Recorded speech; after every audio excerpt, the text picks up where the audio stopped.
சளி, வறட்டு, இருமல் இதெல்லாம் வந்துடுச்சுன்னா உடனே அதை குணமாக்குறதுக்கு மருந்து மாத்திரைகளை எடுத்துக்கிட்டோன்னு வச்சிங்களேன், அது ஒரு தற்காலிகமான தீர்வு தான், நிரந்தரமான தீர்வு கிடையாது. இதனால பக்க விளைவும் வர்றதுக்கு வாய்ப்பு அதிகம். இப்ப நாம சொல்ல போற முறை பாத்தீங்கன்னா, உடம்புக்கு நிரந்தரமா நோய் எதிர்ப்பு சக்தியை அதிகரிச்சு சளி, வறட்டு, இருமல் இது மட்டும் இல்லாம எந்த நோயும் நம்மள சீக்கிரமா தாக்க முடியாத ஒரு முறை தான். இது ரொம்ப எளிமையான முறை தான். இது நோயை குணமாக்குறதுக்கு கொஞ்சம் நாள் அதிகமா எடுத்துக்கிட்டா கூட பக்க விளைவுகள் எதுவும் கிடையாது. வாங்க அந்த முறையை என்னன்னு பார்க்கலாம். இதுவரைக்கும் இந்த சேனலை சப்ஸ்கிரைப் பண்ணாதவங்க வீடியோவுக்கு கீழே இருக்கிற சப்ஸ்கிரைப் பட்டனை ஒரு தடவை அழுத்தி சப்ஸ்கிரைப் பண்ணுங்க. அப்படியே பக்கத்துல இருக்கிற பெல் ஐக்கானையும் ஒரு பிரஸ் பண்ணுங்க. அப்பதான் எங்களோட அடுத்தடுத்த வீடியோக்களோட நோட்டிபிகேஷன் உங்களுக்கு கிடைக்கும். ஒரு பவுல் எடுத்துக்கங்க.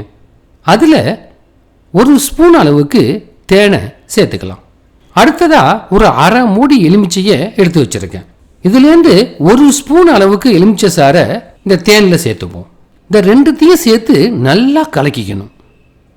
இதை பாருங்க, நல்லா கலக்கியாச்சு. இதுலேருந்து ஒரு ஸ்பூன் அளவுக்கு எடுத்து சாப்பிட்டா போதும். சளி, வறட்டு, இருமல் எல்லாம் குணமாயிடும். ஒரு நாளைக்கு 2 வேளை இதை சாப்பிடலாம். இது சாப்பாட்டுக்கு முன்னோ பின்னோ எப்போ வேணாலும் சாப்பிடலாம். பெரியவங்களா இருந்தாங்கன்னு வச்சுங்களேன், ஒரு ஸ்பூன் அளவுக்கும், 1 வயசு குழந்தையா இருந்தா அரை ஸ்பூன் அளவுக்கும் கொடுக்கலாம். சளி, வறட்டு, இருமலை போக்குறதுக்கு இன்னொரு முறையும் இருக்கு.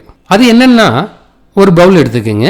அதுல 1 ஸ்பூன் அளவுக்கு தேனை சேர்த்துக்குங்க.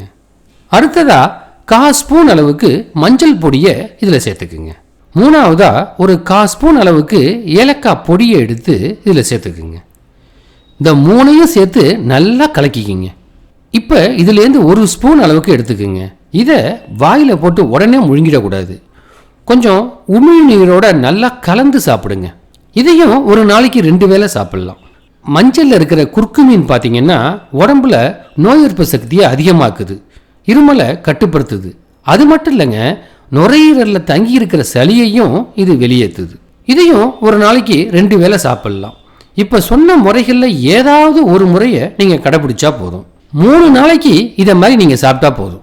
சளி, வறட்டு, இருமல் இதெல்லாம் இருந்த இடம் தெரியாம போயிடும். ரொம்ப எளிமையான முறை தான். நீங்க வீட்டிலேயே செஞ்சு இதை சாப்பிடலாம். இந்த வீடியோ உங்களுக்கு பிடிச்சிருந்ததுன்னா லைக் பண்ணுங்க, உங்க நண்பர்களுக்கும் ஷேர் பண்ணுங்க.